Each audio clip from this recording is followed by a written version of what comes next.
I'm Lawrence Francis, host of Interpreting Wine, welcoming you to the Mosaic of Wine Series 2, giving you, my listeners, access to some of the most interesting, successful and influential people working in and around wine today.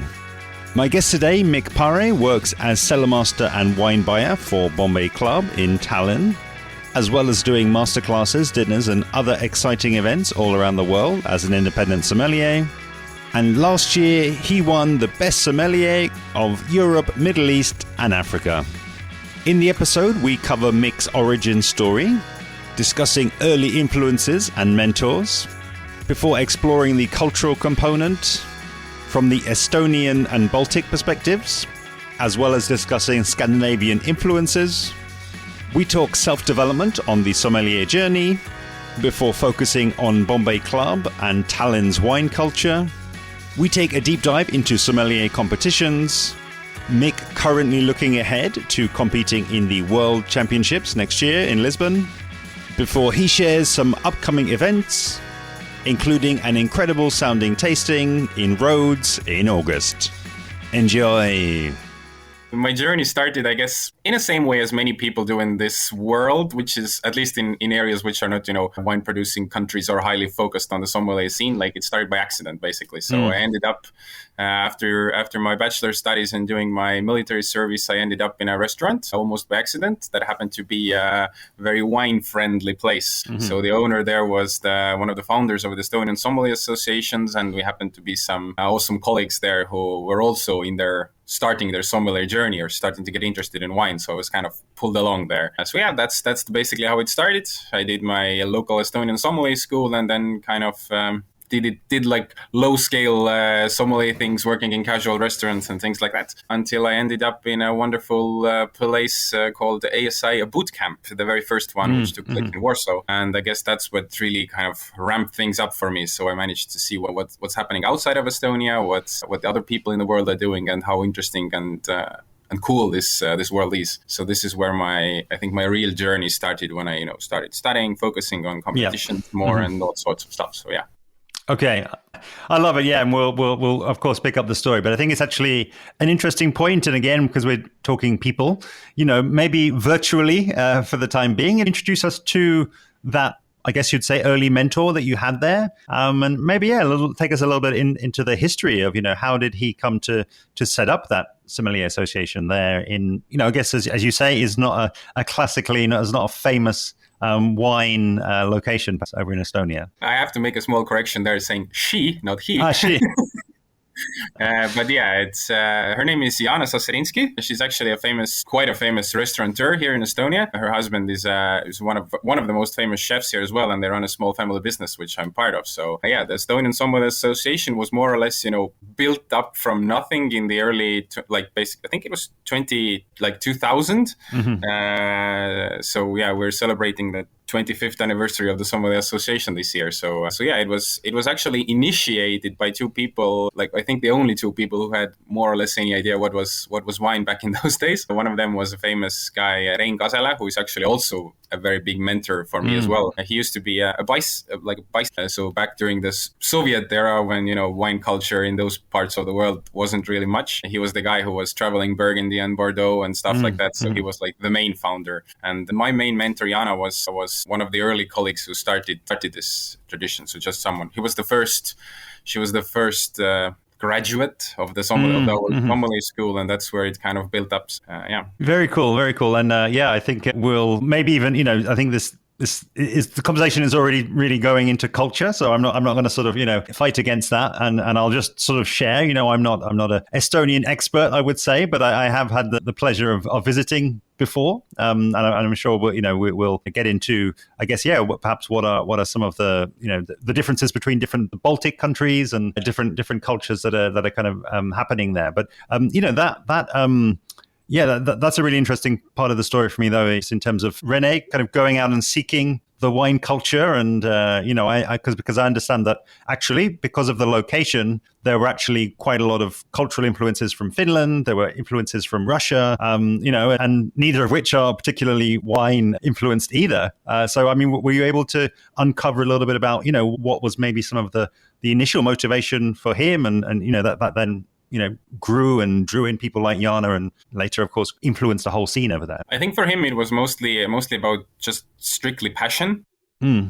Because it turned like a hobby or something, like for most people it does when you find something that fascinates you or something that motivates you. And I guess he started realizing that we had been like re-independent for almost 10 years now, but the wine culture, I guess we can do it in quotation marks back in those times. So it was mostly just whatever some random businessmen were importing. Of course, I don't have first-hand knowledge because I wasn't drinking wine back then. I was barely around then.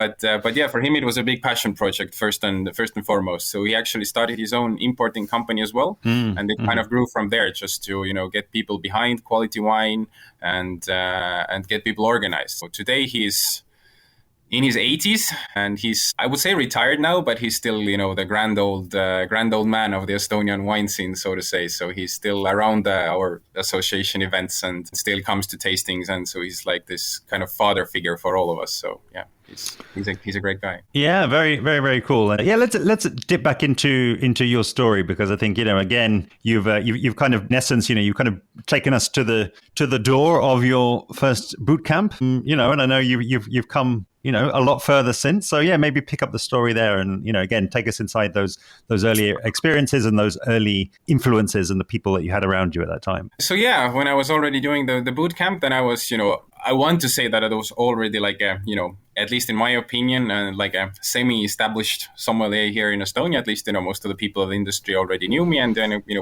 I already did some things, but that's the point when you kind of saw that, what I was actually doing was nothing in terms of what other people were doing. So it kind of grew from there. So we built this study group together with a colleague, not actually a colleague, more or less, I would say a friend, Alexei, who is also competing sommelier today. And he was also just getting into the fascination of competing and getting more into the life of the sommelier. Mm-hmm. So we, more or less, the two of us started studying together just to better ourselves, and with a small focus on these competitions as well. So since then, I would say we have done all the national competitions, and we have our local Baltic competition, and we have done all those together, and we have motivated each other to do the ASI diploma, for example, and things like that. So definitely he has been a key role there. And definitely one other motivator, well, maybe even a bigger motivator for me, is actually my partner, my girlfriend, who is also a sommelier and doing some great things as well. I think she was the one who has also done a lot of motivating for me and kind of, pushing me in that sense, because she was, I would say, way ahead of me when I was in the boot camp. She had already worked in 2 and 3 Michelin star restaurants in the UK and places like that. So it was kind of picked from there. Yeah. I love it.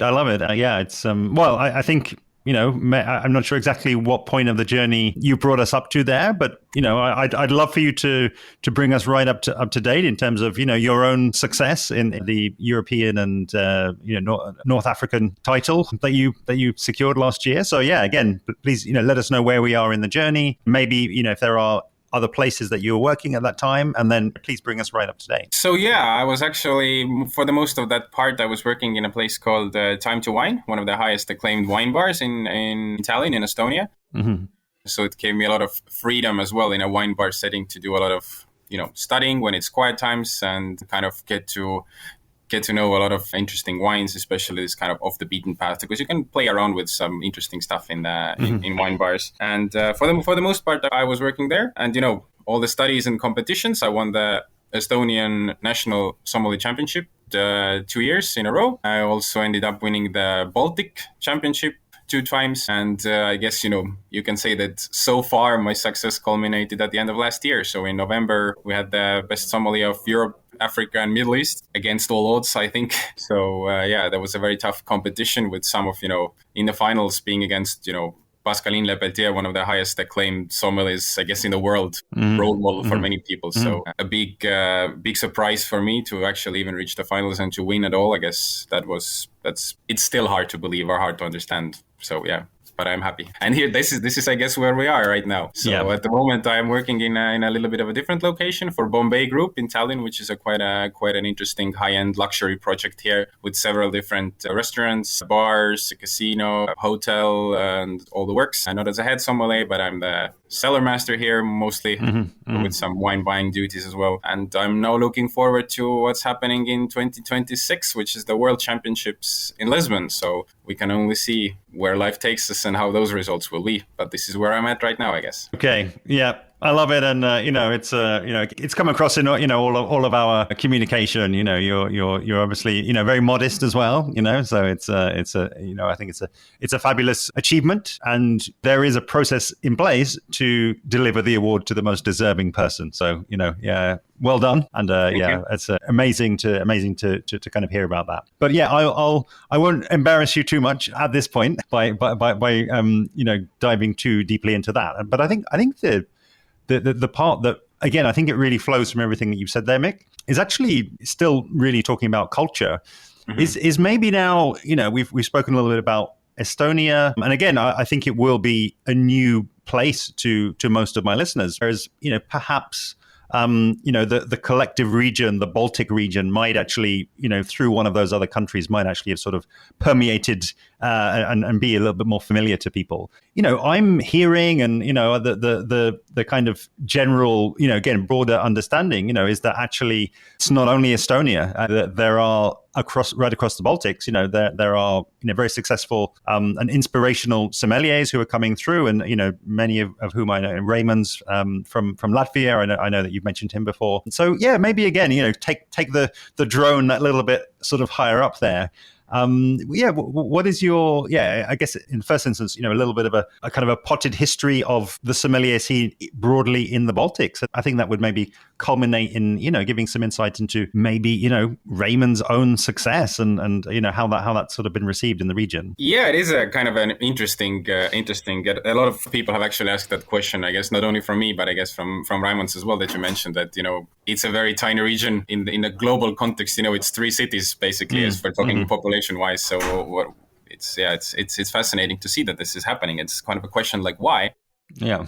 I think I personally see like some points why the sommelier scene has kind of picked up here. Well, first, I would say that we're kind of developing country still in that area, which means it's still like a new and fascinating thing for a lot of people, which means a lot of people who are getting into this sommelier world, mostly by accident still, but they're kind of really enthusiastic to, work on something relatively new, because people always like to be this a little bit like trendsetters or something like this. So I guess in that aspect, it definitely has some role. And in another aspect that I personally also thought about myself is like, I think it started more or less, 10 years ago or so when the Scandinavian sommeliers like burst into the picture. So people were asking them back then, like, how Scandinavia or why? Because you don't produce wine, you're not that much into this wine culture. So what has happened? I think actually like regions like Scandinavia and like the Baltics and like Estonia, we have like a small advantage in that terms over like big historic wine producing countries like France or Spain or Germany. That, if you are from France or Spain, in France you grow up with Spanish, in French wines, in Spain you grow up with Spanish wines and so forth. So whereas for us, we don't have this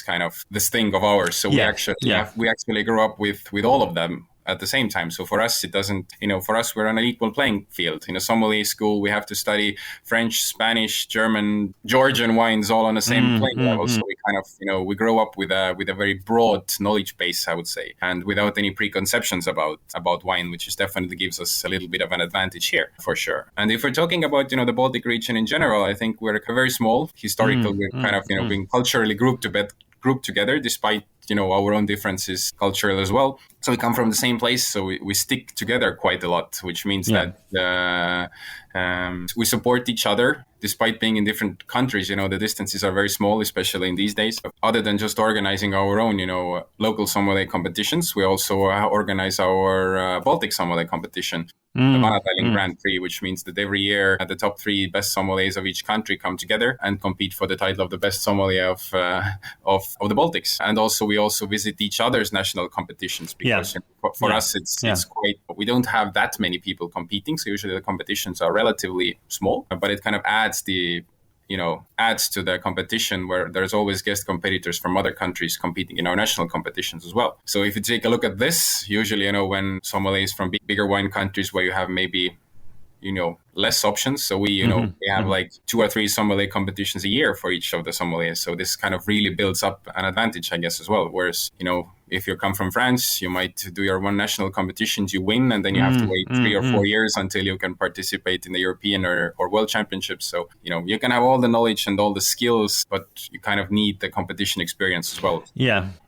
And I've got to say, it's a compliment. You seemed, very relaxed and very, very laid back. I know that obviously the competition is fierce, as you say. Pascaline Lepeltier didn't come to Belgrade for a holiday, did she? She came to win, and she's a friend of the podcast, and she's a fabulous professional, and just a great person. I'm just curious then, do you think there's to maybe build on what you said there, in terms of the Baltic level of competitions? Then is there? You've spoken a lot about collaboration, but presumably though, for that to be a useful stepping stone to European, Middle Eastern, African, and world levels, the competition must actually be quite fierce. It must be something that everyone takes very seriously at that Baltic level. Definitely, I would say that just if we're talking about competition level, I would say that it's difficulty level and skill-wise that you're needed. It's on par, I would say, with, for example, European competition. So we're we're not downgrading anything. We're trying to be the best in that sense. So it has had quite a lot of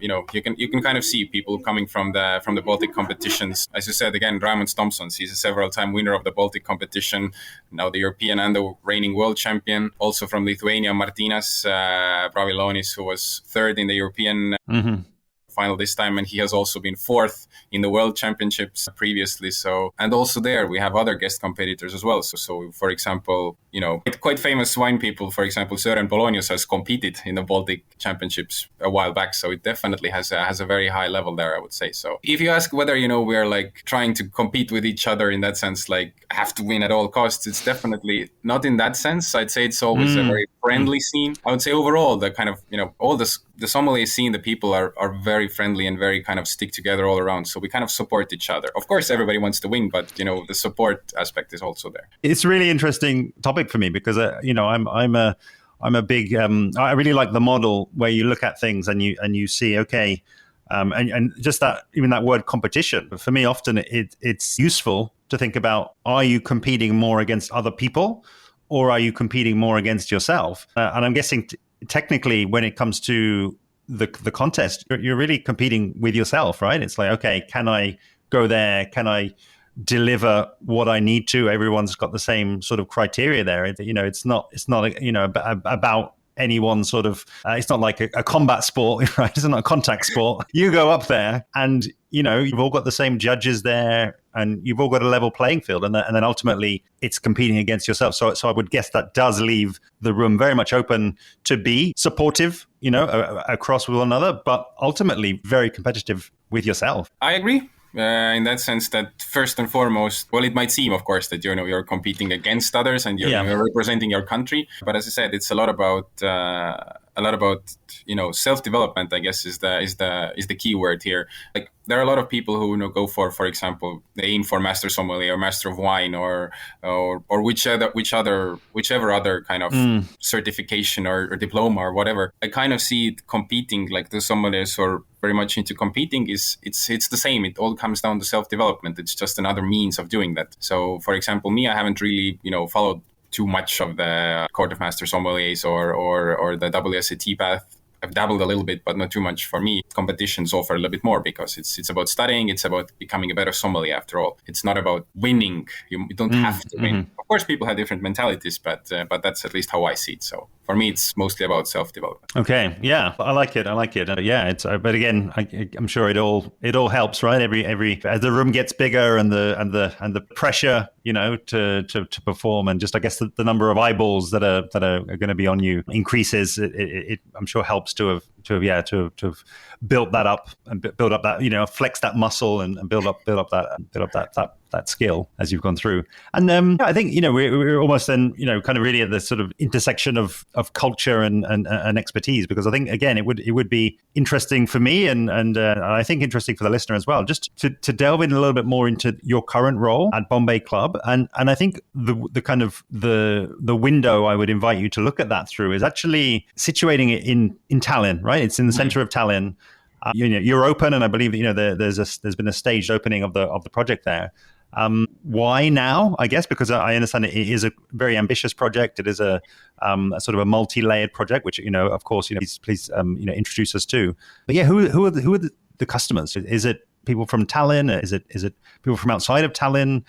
Where are we now in terms of local appreciation for wine now in Tallinn? Well, as you said, it's a pretty ambitious project. So, as I briefly described earlier, there's a combination of several venues here, restaurants, bars, casino, hotel, everything. So when we talk about the customers, I think it's a mix of everything. So we have all the places, they're open for the people from the street. So, if you can go to any restaurant, just have fun. So there's a lot of, at first, I think there's a lot of local clienteles, first and foremost for now, because especially with our second part opening just this week. So, it's pretty hectic and busy times at the moment, but it's definitely the local populace who are, discovering it first and foremost. Mm-hmm. But I think the major aim overall is to, kind of create a hotspot from people from all over the place, because it is all centered around a high-end casino, which is, we are a very small country, and of course we do have well-off people who like to enjoy themselves in those ways as well. It is definitely built on an built as internationally. So it is aimed to cater for people from the USA, from the Middle East, from Asia, from everywhere. So we're trying to build a place that can accommodate everybody, but we're still in Tallinn in Estonia, which is several advantages and disadvantages which the location of course has, but we're trying to overcome all of those. So we're talking about people, it's very international, and we're trying to also offer something for the local people which they haven't seen before or maybe haven't experienced. For example, one of our locations is a Japanese style omakase restaurant, which is the very first that has ever been in Estonia. So definitely something that the people here can enjoy and expand their knowledge as well. And when we're talking about, the wine and the beverage lists in general, we're focusing a lot on offering people new and more exclusive items, which are maybe not available in Estonia or haven't been available before, because, it's a small market which puts its own restrictions. It's, our laws make it very easy, for example, to import wine and other beverages here, but, somebody has to buy it. And when we're talking about a country of 1.3 million, there aren't, we're not going to be selling cases of Romanée Conti no matter what we do here. So a lot of my work is centered around that as well, just sourcing these kind of unique and rare, doesn't even have to be rare, but, just sourcing things from outside of Estonia, a lot of importing work and kind of, trying to find these new interesting things that people might be interested in, as well as chasing down those rare bottles of Romanée Conti. Yeah. So, that's the way we build things here. So internationally in a bigger focus, but offering people in Estonia some cool things which they might not have been able to partake before. Yeah, and I also think it's interesting as well. Is actually how, thinking back to how we first got in touch, which was through our mutual connection, Leora at Star Wine List.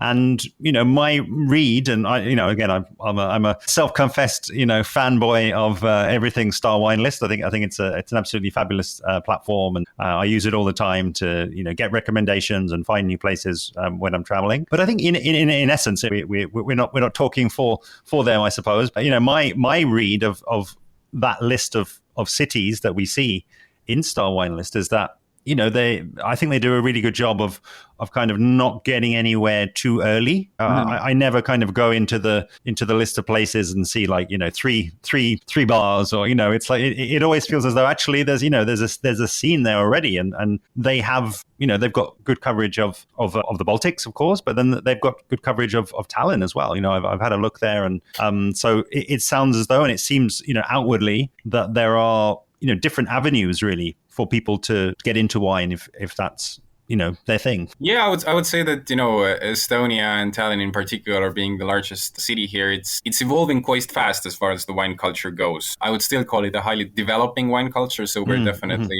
we like to always say that things happen in, London and New York, for example, this year, and those things reach Estonia in like 5 or 6 years. So we're definitely not like, in most cases, in like, at least in the scene of global wine world, we're definitely not the trendsetters yet, but still trying to evolve here. But it's evolving very fast. So we have a lot of, I don't know the statistics for, wine bar per capita or something like this, but there tends to be, I would say, quite a lot of them, considering our location and especially considering the fact that, we're not a wine producing country. Yeah. And, as you said, Star Wine, we are on the map. Also, it's the same for, Michelin. Yeah. So there's other institutions that already come to a place which is, at least a little bit established. So the food and wine culture is definitely, I would say, on the booming side. If you don't count on the, economic difficulties, those times are pretty tough. But you can see a lot of new both restaurants, wine bars, all of that.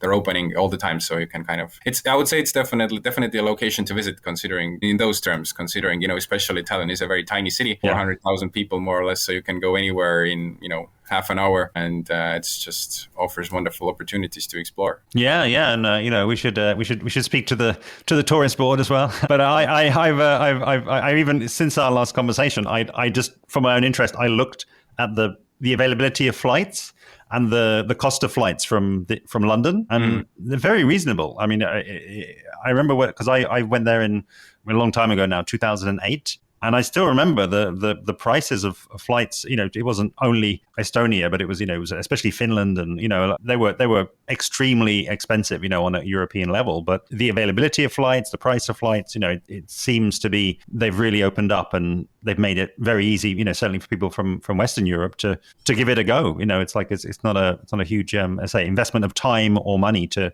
kind of get over there. Yeah, I have to agree. And even that, of course, we are not maybe even that happy with our for example, our plane connections, because our neighboring country Latvia, they have the Riga, which is quite a I would say quite a nice hub for flights these days. So actually, when whoever is considering visiting these regions, for example, even if Tallinn doesn't have a suitable flight, if you put the three countries together, well, of course, you're highlighting a little bit more Estonia today, but overall, we're still the three of us are, kind of, stuck at birth no matter what we do. So kind of it's an ideal way to, for example, fly to Riga, which also has a similar nice scenes. So you can kind of explore all the three countries together. Size-wise, it's one regular-sized country, so it doesn't take too much. Yeah, exactly. And again, I have a lot of listeners in the US, and they'll probably look at Western Europe and just think, oh, that's tiny, so they'll think that they can probably do the Baltics in a day or so. But no, don't do it so quickly. But I also think that again, this is so interesting. It's interesting to kind of group countries together. But as you rightly say, we're going to focus on Estonia. And I think as well in our pre-conversation, something that you kind of gave a formulation of what might be some of the differences between the countries as well. And especially, I guess, in terms of the geography and the location is quite similar, but there's obviously, different histories, but then also even to relate it and make it more relatable, almost the countries that they look towards, and you can feel more of almost an invisible connection between. It's probably different country by country as well. Yeah, you're completely right as far as that goes. So, of course, we're always grouped together, but there are cultural similarities, of course. When I go to Latvia, for example, I feel more or less at home, but, they do speak a different language, which is the first, the major difference, I would say. So both Latvia and Lithuania have their own language group. And the Baltic language, I think they're the only two countries who are part of that, or only two languages if we're not talking about some smaller ones. Whereas we in Estonia, we are in a completely different language group. Estonian is part of the even more obscure, I guess, the Finno-Ugric language tree, which is, it's not even related to anything else in Europe. Kind of like the Basque language, those who are familiar, it's like this kind of oddball just lying around. So we in Finland, like the Finnish people, we understand each other more or less, but all the rest of the world is like, what are you guys? So I think this is the key difference. First of all, of course, in the bigger scale, I would say, whereas Latvia and Lithuania, at least what I feel, they've been more looking towards, kind of like the Central European culture. At least that's where they get most of their ambitions from, I would say, towards Germany and Poland a little bit more. Whereas we in Estonia, we're kind of always looking towards north. People here also say that, we're not Eastern Europe, we're Northern Europe. Some people even take it as a little bit of an insult when they call us, Eastern Europeans.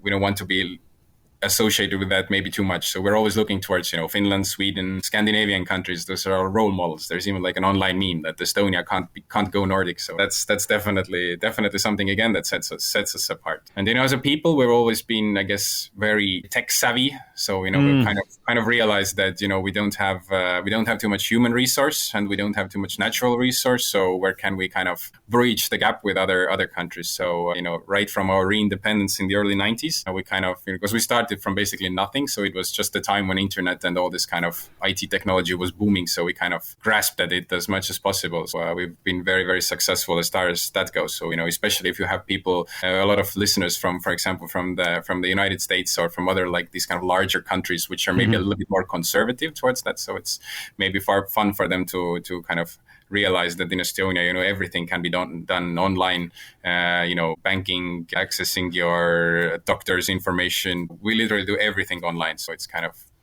that's our small quirk. Yeah. We also don't like people too much. That's the kind of like as the further north you go, culturally, the kind of more closed and reserved people become. So it also comes a little bit from that. So we kind of like our distance and our privacy a little bit. We're very friendly, but we like our privacy. I love it. Yeah, and it's all relative. Again, I've always enjoyed visiting the Nordic countries and Central European countries. I'm a big fan of those, what sometimes can be big differences, sometimes can be small differences. And, even people from the country themselves, they think it's a big difference and we don't always, or I don't always see the big difference from outside. But I'm curious, you brought up technology, which I think is really interesting to me. And I'm just curious, are there perhaps any particular advantages that, again, being this, maybe slightly more relevant to your life and your role and what you're doing there? Are there any particular examples, perhaps in hospitality or in, again, how you live your day-to-day life and how you've come through the different roles where maybe you can see, okay, this is something that, we, little inverted commas, Estonia, we accepted this and have gone with that. And maybe in other countries, it's not so common. Yeah, well, there are in the broader aspect, there are a lot of these things, but when we're more focusing on on what I do and what the sommelier world and wine world is all about, there are a lot of things which is in other places as well. For example, everybody in a grocery in a like a wine store, a grocery store, they walk around with Vivino.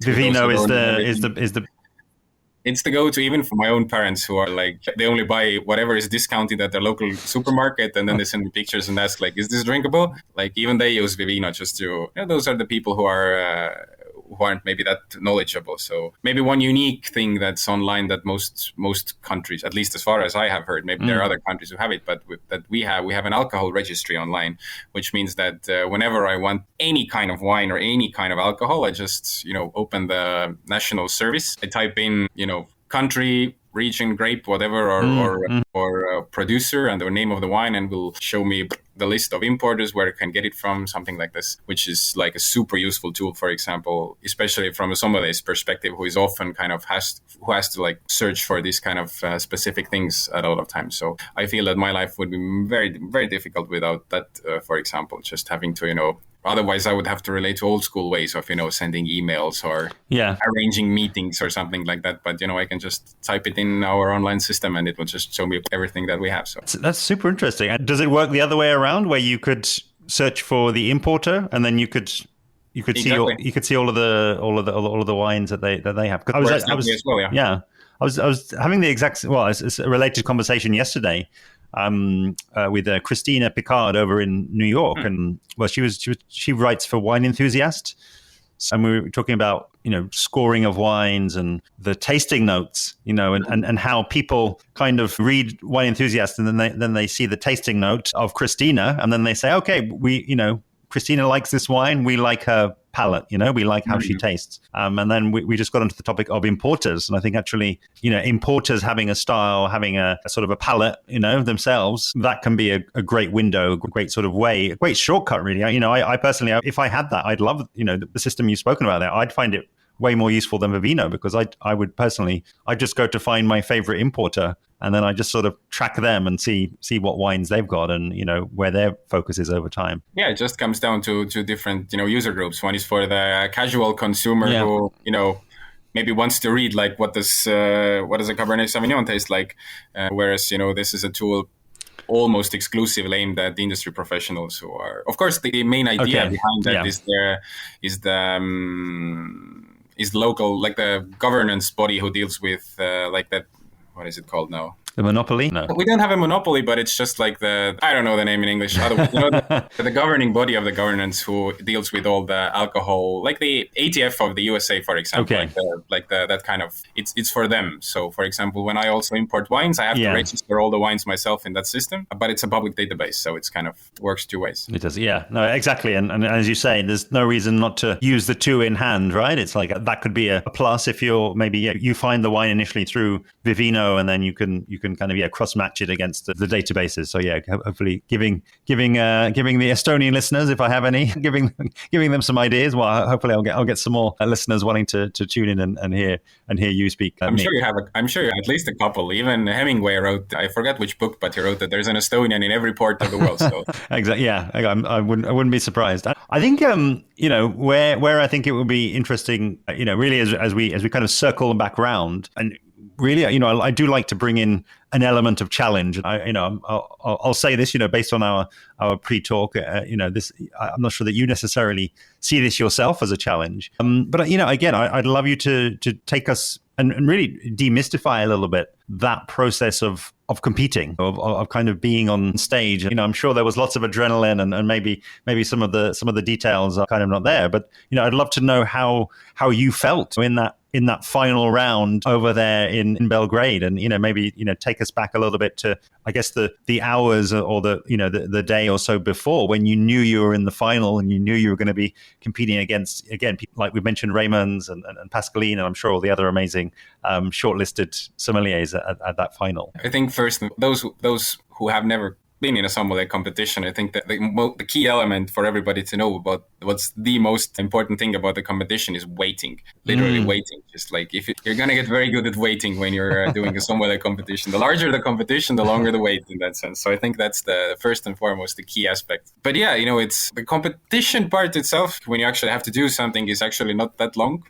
Usually there's like a quarterfinal where you have to do your lot of theory, some tastings, and a very, very quick practical task. A semi-final, which is a little bit more comprehensive as far as practical task goes. You have to do, again, a lot of blind tasting. This time, for example, in Serbia, for the first time, they had like a delivery task. The overall idea is for all of those tasks is to kind of recreate situations that you would face in a reality in your daily life as a sommelier. So, in a sense, everything that they will throw upon you is something that you should know in theory, but of course, what you said earlier, the kind of the pressure of the competition will get to you, because you're kind of looking at, okay, so there's a guy with a box trying to deliver stuff for me, and I'm in a competition. So what's the task here? What's the catch here? So that's always the kind of thing that you're looking for. And when it comes to the finals, actually, you don't know when you're going to be in the finals ahead of time. So at the finals, all the semi-finalists, I think in the European Championships, there were 12 of them. So they're all on stage, and then they're going to be announced, like they're going to be leaving the stage one by one, which kind of adds the pressure. So first of all, like, okay, I wasn't the last to leave the stage. All right, I'm in the top 10. And then you're like, when you're in the last 5, you're like, okay, that's interesting. And then when the last 3 are left, then who was in the finals, and the final starts right away. So you don't have I see. Okay. You don't have any time to prepare for the finals in that sense.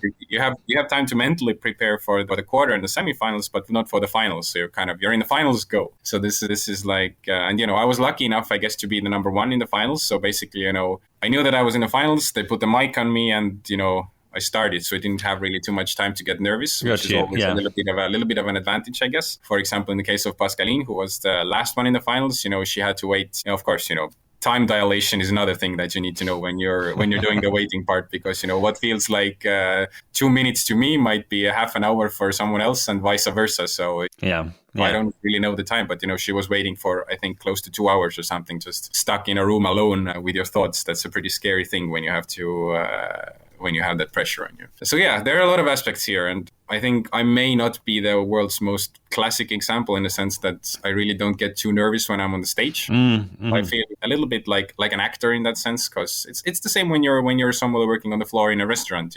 When you go to the next table, every like interaction is a small kind of performance. I try to put myself in the same mental context when I'm doing a competition as well. When you're on the stage, so I don't see further from the stage. I don't see those hundreds of people behind those projectors or behind the lights. Yeah. So you're just focused on your one thing. You do your kind of thing regularly as you would any service, and then you have time afterwards to worry about how you did. So yeah, I think that's one of my key strong points as well, that I'm quite calm under pressure and can kind of work with stress relatively well, I think. Yeah.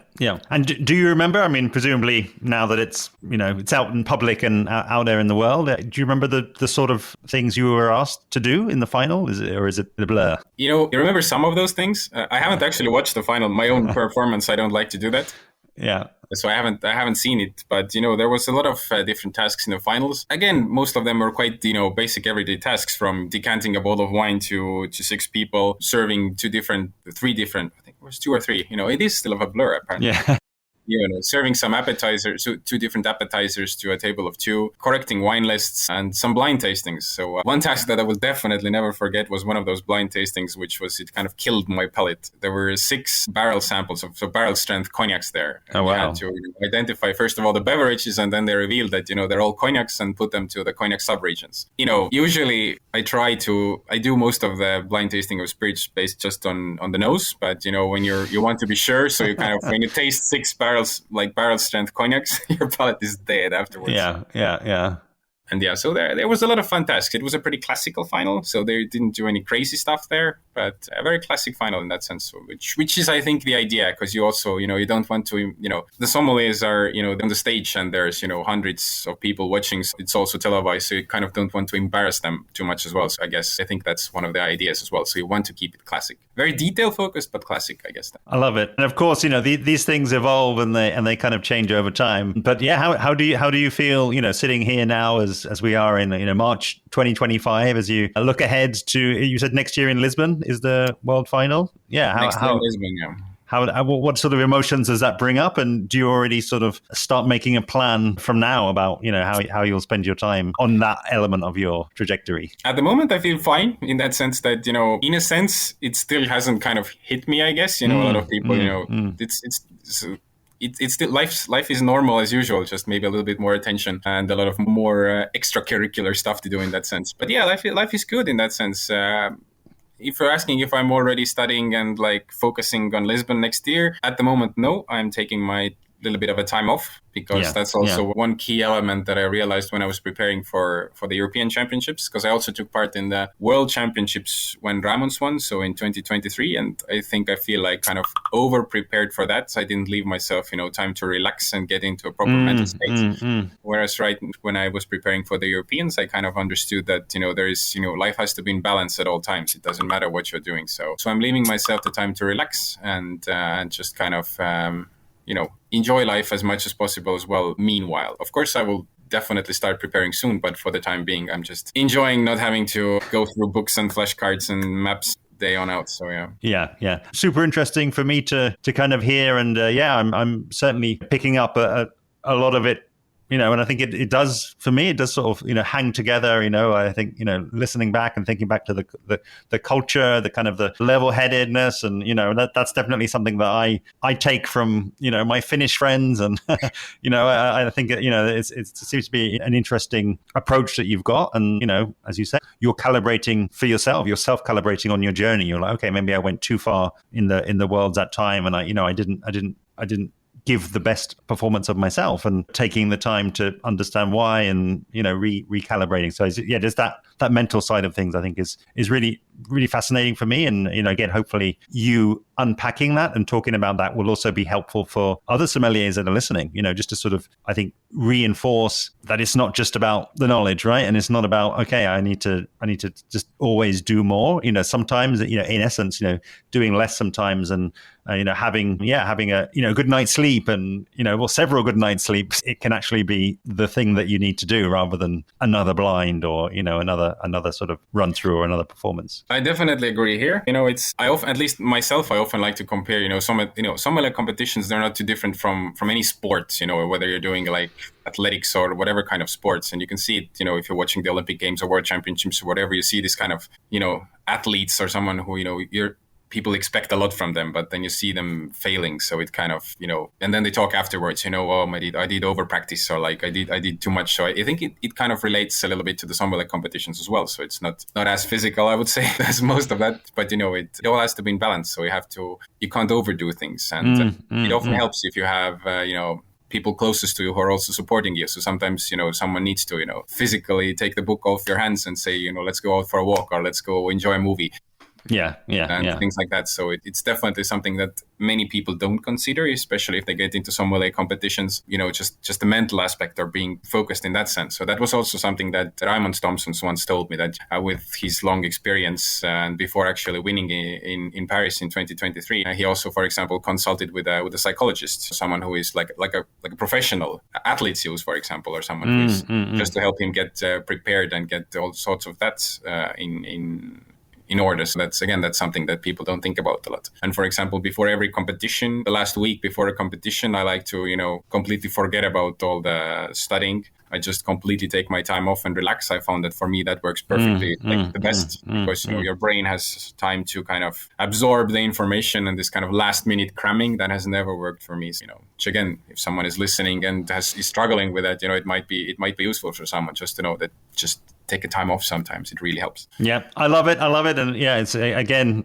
I just love that. It's a new topic, really. It's not something that we've ever really delved into too much in the podcast. It's great to be speaking with you while the victory is kind of so fresh, that you've got I guess clarity and a little bit of distance as well. It just I really again I'm sure it will help many people. So thank you so much. And really again as we look to closing, I'd love to hear a little bit more about, I call them your coordinates. There's a couple of things that I know you've got coming up, one of which is the masterclass and dinner happening in Rhodes, which sounds incredible. So, again, I'd love to hear a bit more about that. But then also just on an ongoing basis, where people can follow you, where they can find you online, and where I believe also they can find the location of the Bombay Club as well. So yeah, definitely one of just among the many events and things coming is, if you happen to be in Rhodes in the 7th and 8th of August, there is an amazing masterclass coming, Riesling versus Assyrtiko, very intriguing topic. So both by me and by Niklas Giannopoulos, one of the most respected sommeliers in Greece. So we're kind of doing in unison something really cool in a really cool location. So yeah, we just had this is what we just had, but we had 50 Shades of Riesling dinner here in Bombay Club together with Raymond Thompson. So these kind of things happen from time to time. So keep your eye and your open.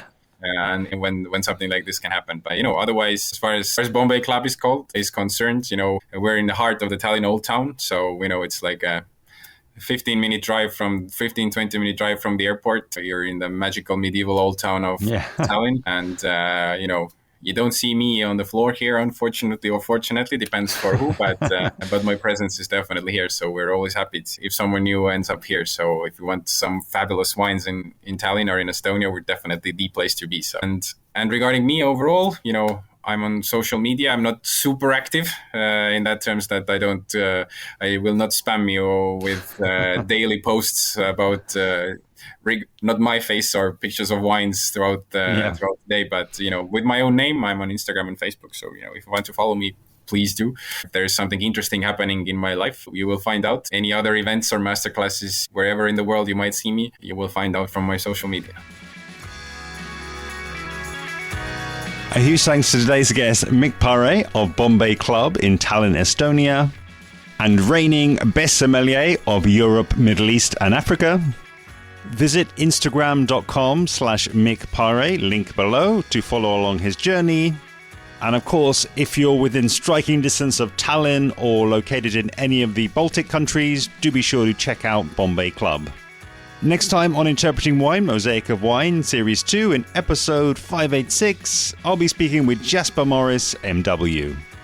So make sure you're subscribed to be alerted when that episode goes live.